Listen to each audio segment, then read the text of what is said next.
নমস্কাৰ সকলোকে। আমি ধেমাজিৰ পৰা শিৱসাগৰলৈ আমি দুইজন ওলাইছোঁ। এয়া আমি ধুদৰালি পাৰ হৈ নাজিৰা ৰোডত সোমাইছোঁ।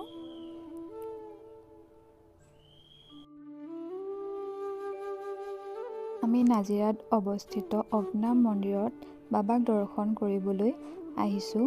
বহু দিনৰ পৰা বাবাৰ ওচৰলৈ আহিম বুলি ভাবি আছিলোঁ।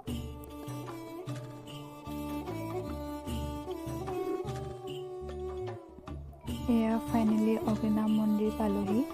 আজি আমি পুৱা দেৰি হ'ল। অগ্নিনাভ মন্দিৰ এতিয়া বন্ধ কৰিলে।